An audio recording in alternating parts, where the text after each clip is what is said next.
salut la team lactée et bienvenue dans cette nouvelle vidéo. Alors, avant l'été, je vous ai demandé en story Instagram ce que vous aimeriez qu'on aborde comme sujet en vidéo. D'ailleurs, si tu ne me suis pas sur les réseaux sociaux, c'est le moment de t'y mettre. Hein, je te mets là les petits icônes, mais surtout je te mets en barre de description les liens pour me rejoindre. Surtout sur Instagram parce qu'en ce moment je te fais voyager, donc c'est plutôt cool. Bref, revenons-en à nos moutons. Après de très longues délibérations avec moi-même, parce que vous m'avez donné de très nombreuses idées, j'ai entre autres retenu que vous souhaitiez qu'on aborde le sujet de l'allaitement mixte. Effectivement, je l'accorde, c'est un sujet que je n'ai jamais traité ici, c'est une très bonne idée de me l'avoir demandé. Alors faisons un petit tour d'horizon de ce sujet qui quand même déchaîne un petit peu les passions. Mais avant d'aller plus loin, avant d'aller plus loin, laisse-moi quand même te rappeler un petit truc. Savais-tu que tu peux faire toi-même ton bijou au lait maternel? Eh ouais, tu peux le faire toi-même. Après tout, c'est toi qui allaites ton bébé, c'est toi qui as enfanté. Donc, tu peux faire ton bijou au lait maternel. On est d'accord. C'est vachement plus facile que d'accoucher, je t'assure. En plus, il y a des petits modèles super simples. Et tout ça grâce aux box lactées que j'ai mis à votre disposition. Ce sont des petites box qui sont en gros des kits do it yourself qui vous permettent de faire vous-même votre bijou au lait maternel. Dedans, vous avez tout le matos nécessaire, la notice, vous avez même accès à un tuto vidéo. Autant vous dire que c'est inratable. Et j'adore ce principe parce qu'après tout, c'est vous l'actrice de votre allaitement.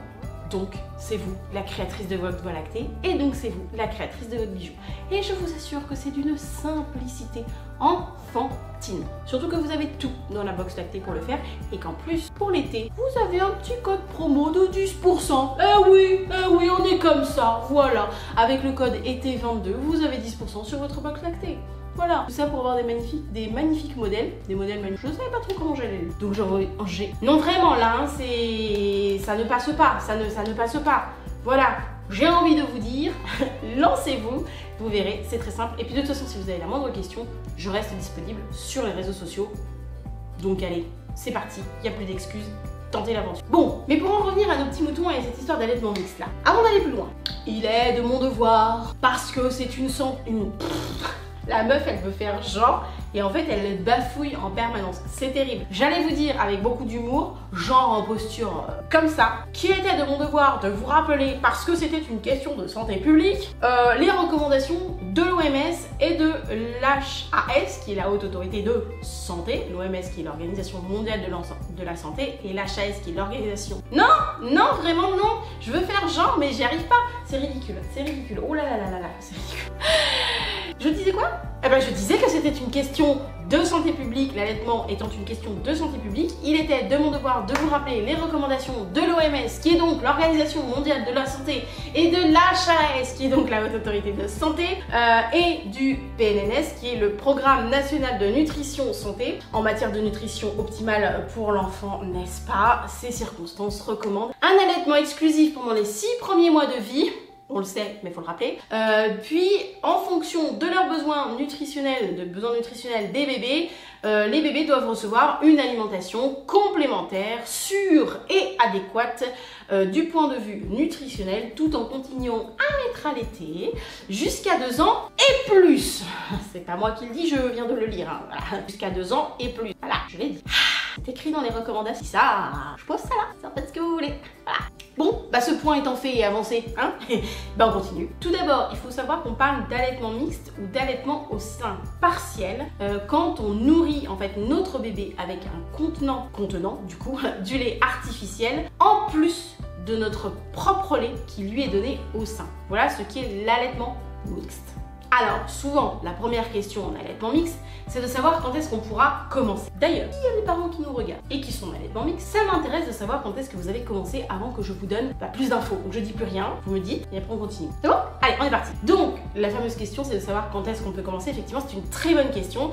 Ce qu'il faut savoir, c'est que certains parents le font très tôt, d'accord? Peut-être que ça a été votre cas et que vous l'avez inscrit du coup, parfois même dès la maternité ou le retour à la maison. Voilà, c'est aussi une possibilité. Mais dans ce cas, il faut vraiment être conscient qu'on court quand même un risque. Voilà, il faut que je le dise. Bon, je le dis. On court quand même un risque que finalement l'allaitement ne soit pas, l'allaitement au sein ne soit pas très long, parce que la lactation en fait elle n'aura pas le temps de se mettre en place. Eh oui. Et de s'établir vraiment de façon complète. Les écrits scientifiques, d'accord, s'accordent à dire qu'il est préférable d'attendre au minimum 6 semaines d'allaitement exclusif complet. Pourquoi? Parce que c'est histoire d'assurer en fin de compte une bonne mise en place de la lactation, d'accord? On se rappelle le principe très simple, succion égale stimulation égale lactation. Donc, plus un bébé va téter au démarrage, plus le corps qui au départ est géré par les hormones, en fait c'est ça, c'est qu'on va attendre un peu le passage finalement, vous savez, en lactation hormonale, donc automatique, où le corps ne sait pas trop quels sont les besoins du bébé et il fournit. Et il y a un passage après qui se fait en lactation automatique, autocrine, où en fait le corps a appris les besoins du bébé et donc fournit en fonction de la demande. Et en fait, tant que le corps n'a pas switché une façon de communiquer à une autre, parce que c'est juste une façon de communiquer à une autre au niveau du corps, ben la lactation elle reste assez fragile, assez sensible en fait. Donc il faut vraiment s'assurer que ça se soit bien mis en place, que notre corps ait bien compris que quand bébé il tète, c'est qu'il a besoin et que donc il peut fournir. Et les écrits scientifiques s'accordent à dire qu'il faudrait attendre à peu près 6 semaines d'allaitement. 6 semaines d'allaitement, ça fait 1 mois et demi, je crois, quelque chose comme ça, 4 semaines, 1 mois, donc ouais c'est ça, à peu près 1 mois et demi. Tout ça pour s'assurer donc une bonne mise en place de la lactation, d'accord? Et encore, ce que je vous dis, dans ce laps de temps, on parle tout juste de la mise en place de la lactation. Donc ce qui signifie, c'est ce que je viens de vous dire, c'est qu'elle reste fragile et que si on peut attendre plus longtemps pour que vraiment notre lactation roule, on va dire, elle roule, hein, on parle d'un allaitement qui roule, bah finalement on mettra plus de chances de notre côté pour allaiter longtemps. Après, il y a de tout, hein, c'est comme tout, dans tous les chemins, dans toutes les parentalités, dans tous les maternelles, dans tous les parentages, je suis sûre qu'en commentaire, il y en a qui vont dire « Ah, mais moi j'ai commencé dès la maternité, on en est à X mois, X temps d'allaitement et ça roule. » Et c'est dont acte. Ok, moi je vous dis juste ce qui est écrit dans les écrits scientifiques. Vous savez que je vous relève juste des faits pour que vous puissiez faire votre choix le plus éclairé possible. D'ailleurs, ça permet d'aborder une autre question au niveau de l'allaitement mixte qui est celui du temps que cette situation peut durer. Donc, situation d'allaitement mixte peut durer. Si on veille à ce que notre bébé tète toujours bien hein, après l'introduction du lait artificiel, donc on veille à ce qu'il y ait une bonne succion, à ce qu'il y ait des bons signes d'une bonne déglutition, d'une bonne prise du sein, déjà la prise du sein en bouche, et puis un bon transfert de lait, on veille à tout ça. Si on fait en sorte de réduire aussi au maximum son stress, hein, on sait que le stress c'est un peu l'ennemi de la lactation, qu'on veille, c'est ce qu'on disait, à avoir des tétées régulières avec un bébé qui soit vraiment efficace. La littérature scientifique sur le sujet s'accorde à dire qu'on peut maintenir comme ça avec un minimum de 3 tétées par 24 heures. Hein, vraiment, si vous êtes en dessous de ça, ça va être compliqué.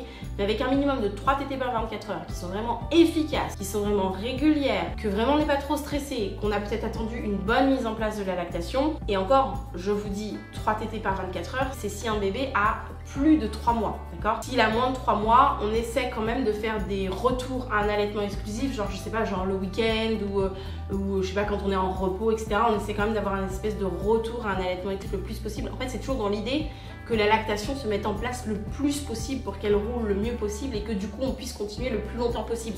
C'est un cercle vertueux hein, en fait. Hein. Et ben du coup, si on arrive à vraiment bien jongler avec tout ça, il y a eu des témoignages de mamans qui avaient réussi à conduire un allaitement mixte, des fois jusqu'à plus d'1 an en fait. Mais c'est quand même en veillant à bien protéger sa lactation, sa voie lactée et du coup voilà, trouver le juste milieu. Et ainsi, on a des témoignages de parents qui ont pu mener des allaitements mixtes plutôt longs, mine de rien. Alors, il y a une autre question qui se pose, c'est évident quand on fait le choix d'un allaitement mixte, c'est souvent la question du lait, non pas du lait humain, hein, celui-là c'est facile, mais du lait artificiel qu'on va choisir et qu'on va donner à notre bébé. Question ô combien légitime parce qu'il existe énormément de choix sur le marché. Très souvent, c'est votre pédiatre ou votre IBCLC qui va pouvoir, donc IBCLC hein, qui sont les consultantes en lactation, les consultantes en lactation humaine et en allaitement dit maternel ne sont pas là que pour des questions d'allaitement, elles accompagnent toutes les formes de voie lactée, y compris les allaitements mixtes. Donc vous pouvez vous référer à votre pédiatre ou à votre consultante certifiée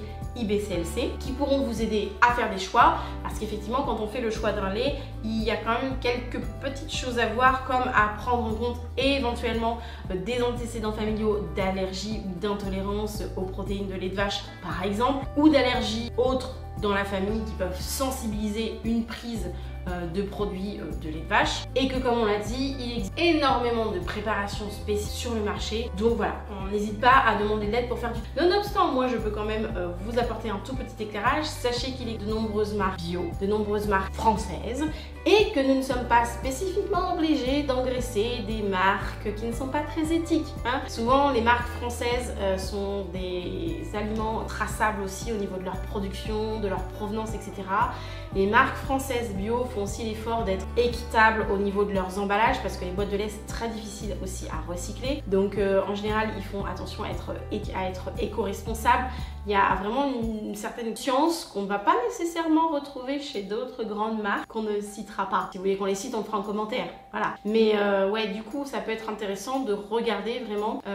C'est pas nécessairement plus cher, surtout au jour d'aujourd'hui où le marché vraiment des laits artificiels est très grand. Donc c'est pas forcément nécessairement plus cher. Donc voilà, ça peut valoir le coup de se tourner vers quelque chose d'un peu plus éco-responsable. Alors pour finir sur cette vidéo aujourd'hui, bien que on n'est pas fini, on en fera des débats.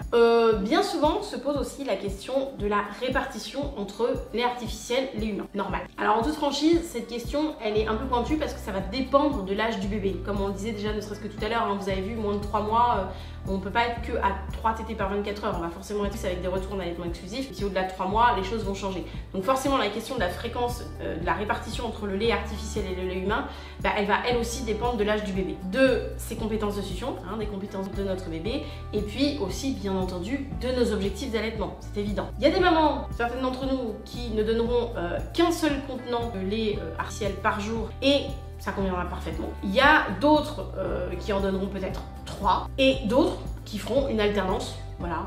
Lait artificiel, lait humain, lait artificiel, donc contenant sain, contenant sain. Dans le cas d'une alternance contenant sain, la lactation pourra éventuellement, peut-être, ça dépend de chacune, être légèrement impactée, légèrement diminuée, d'autant plus qu'un bébé risquera finalement de montrer des signes d'agacement parce que genre la tournée d'avant ça coulait vachement bien, puis la tournée d'après il est obligé de fournir un effort et que bon, tout humain que nous sommes, fournir un effort, donc éventuellement voilà, pour avoir un petit bébé qui ralouille un peu en mode oh, le buffet était facile tout à l'heure et là faut que je bosse, faut pas déconner non plus. Moi je veux de la facilité. Voilà. Bon, effectivement, le réflexe d'éjection se trouvant potentiellement diminué, bon bah il faudra peut-être essayer de compenser cette histoire en faisant des séances de tire-lait ou bah, juste de nous organiser peut-être autrement. Ça c'est pareil, n'hésitez pas à aller consulter votre IBCLC, votre consultante en lactation IBCLC pour justement pouvoir peut-être mettre en place votre programme d'allaitement mixte. Hein, parce que peut-être vous testerez un truc, ça marchera pas et puis vous en testerez un autre. Ne vous fiez pas à ce qui a fonctionné pour la voisine, de la cousine, de la sœur Germaine, de l'oncle Georges. Parce qu'on sait très bien qu'on est toutes différentes, qu'on a toutes des capacités de stockage différentes, des bébés qui têtent de façon différente. Donc il y a tellement de paramètres que des fois ça vaut le coup de se faire accompagner parce qu'on va essayer quelque chose, ça va pas forcément fonctionner. On va faire 2-3 réajustements puis finalement ça va parfaitement rouler. Donc surtout n'hésitez pas à vous faire aider quand vous voulez faire de l'allaitement mixte. Ça reste très important, de toute façon quel que soit votre choix de voie lactée, ça reste hyper important de vous faire accompagner. Voilà, c'est tout pour moi pour ces 5 aspects sur l'allaitement mixte et c'est déjà pas mal pour aujourd'hui. Il y a encore beaucoup de choses à dire, j'en ai conscience et du coup je propose qu'on en fasse d'autres tournées. D'ailleurs, je propose qu'on en fasse d'autres tournées mais peut-être ça vous saoule. Voilà, donc vous me dites en commentaire si vous voulez qu'on fasse, si vous voulez d'autres infos autour de l'allaitement mixte, hein, je compte sur vous. D'ailleurs, puisqu'on parle des commentaires, je suis sûre que vous vous êtes abonné, c'est évident. Je suis sûre que vous avez appuyé sur la petite cloche pour recevoir toutes les notifications de vidéos, c'est évident. Je suis sûre que vous avez téléchargé l'application À Pas de Moi qui vous notifie toutes les dernières sorties de vidéos. C'est évident, je ne vous le rappelle pas, on est d'accord? Non? Si? Bon, sinon, je vous mets tous les liens en barre d'infos, d'accord? Comme ça, vous êtes au taquet pour le reste de l'été. Sur ce, vous likez si vous aimez, vous partagez si vous pensez que ça peut aider d'autres parents. Et moi, je vous fais des grands bisous. Je vous retrouve en story de réseaux sociaux ou sur l'application. Je vous fais de gros bisous. Je vous souhaite une belle voie lactée. Et je vous dis à bientôt pour la prochaine vidéo. Ciao, bel été! Et à l'été partout tout le temps.